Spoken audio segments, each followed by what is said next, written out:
वो ये है, प्लीज़ शो इट, दिख रहा है? This is the edentulous mandible. Edentulous mandible which is resorbed moderately. उधर दिखाओ, एक्सरे, एक्सरे दिखाओ। हाँ हाँ, ले आओ इधर। अब फ्रेंड्स, अगर ईडेंचुलस रिज है तो क्या इसमें इम्प्लांट लगाना मुश्किल हो जाता है कि आसान हो जाता है? ये सवाल है। क्या कहते हो आप लोग? जैसे ही मैंडिबल ईडेंचुलस हो जाता है तो इस और काफ़ी रिजॉल्व हो जाता है तो आसान हो जाता है, क्योंकि मैंडिबल ऊपर की तरफ नैरो होता है, नीचे की तरफ तो गोला होता है।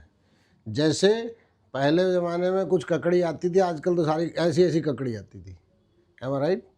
ये ऊपर का जो सुराही का नेक है वो तो गायब हो गया और नीचे का गोला बच गया।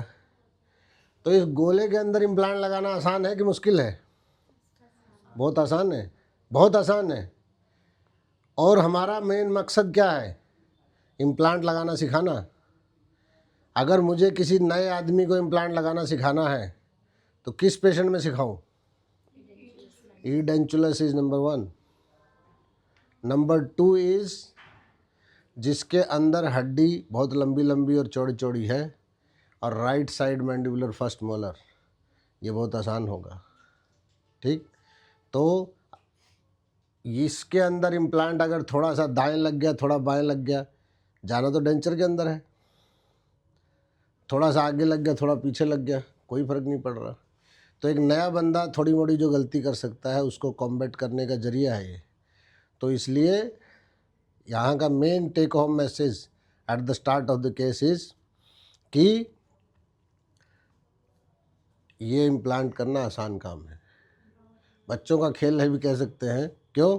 क्योंकि मैं तो कह ही रहा हूँ, जो सिखदड़ है, नया नया आदमी सीखने वाला, उसको भी पहला केस कराना है तो ये कराइए। तो हम लोकल लगा चुके हैं यहाँ पे।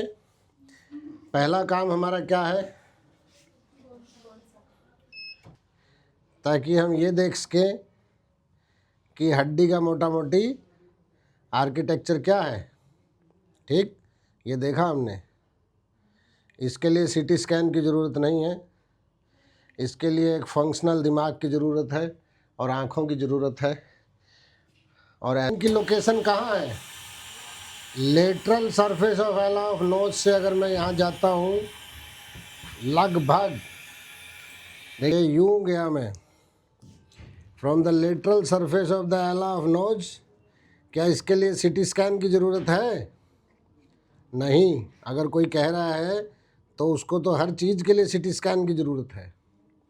ये रहा डॉट, यहाँ मैं स्केल से भी डॉट बना सकता हूँ हल्का सा। ये हो गया point.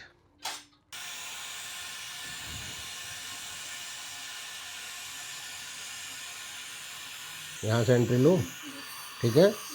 You can see this is canine position.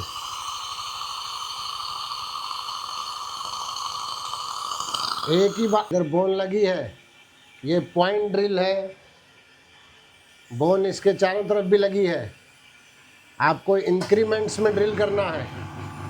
अगर इस टाइप से यहाँ पे रख दे 2 मिनट इसको, सेक्शन को, अगर इस टाइप से बोन लग के क्लॉग हुआ होगा ये, तो ये इनएफिशिएंट हो जाएगा। तो हम फिर चलते हैं अगेन। कहाँ है बेटा साइट? साइट कहाँ है? ये है, कहाँ है? जी सर बोल रही है ऐसे। हाँ।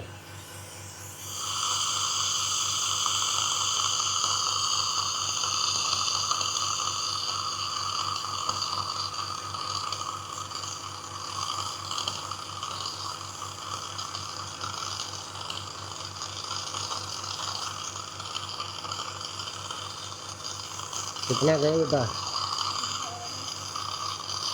चले गए बाबा? हाँ भैया भैया भैया सुनिए, पानी है मुँह में।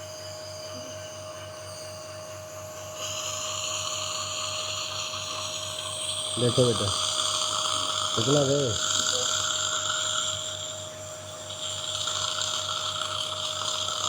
12,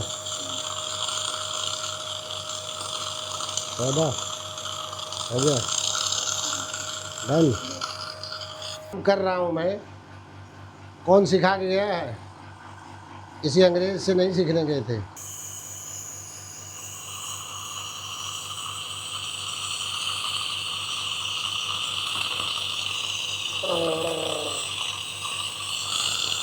$3.75 है ना बेटा?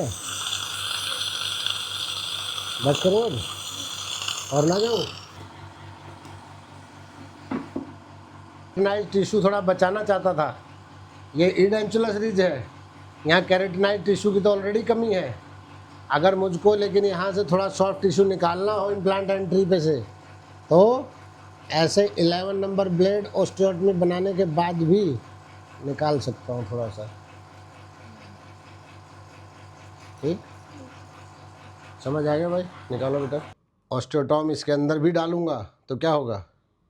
स्पोंजियोसा will be push to the periphery, more and more stem cells will be recruited on to the implant. जोश में आ जाओ थोड़ा। मेरा एग्रेशन सिर्फ, इसमें डाउट नहीं रखना कभी, बाकी सब चीज़ें डाउट करो। तुम भी सुनो, सुन रही हो? हाँ, इसको करो तभी तो वीडियो बनाएगा। दिख रहा भाई? साफ साफ दिख रहा है?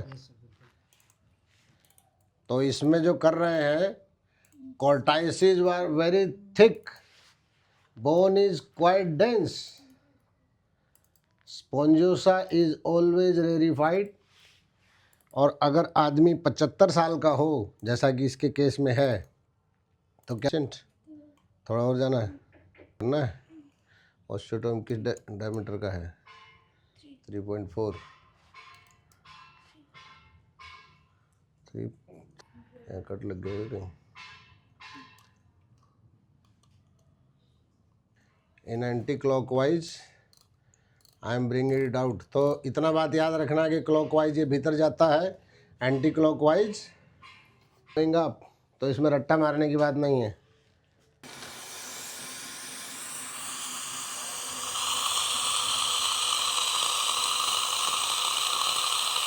Done,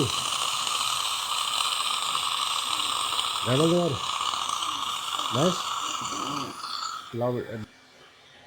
This is a different type of implant. You can see there is threaded portion and there is a ball on the crestal region, half ball, right?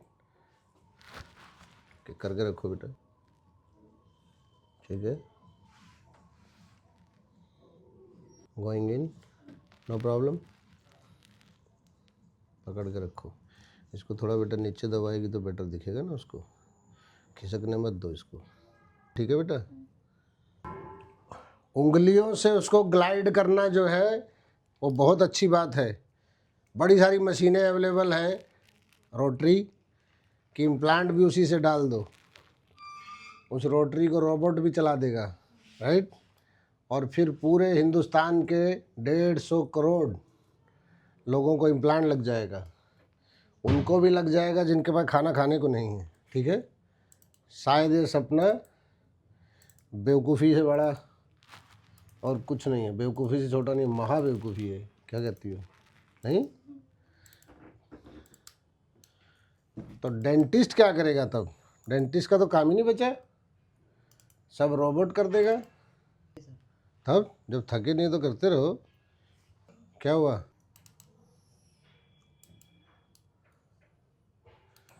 Torque कितना आया बेटा? 70 टॉर्क कहाँ है बेटा? 50 है, ऐसे ही 70 बोल रही हो।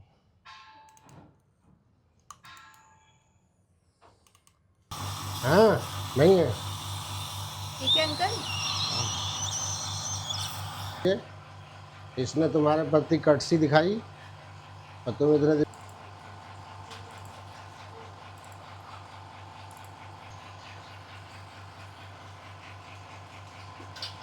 ठीक है बाबा? अभी क्या करें बेटा?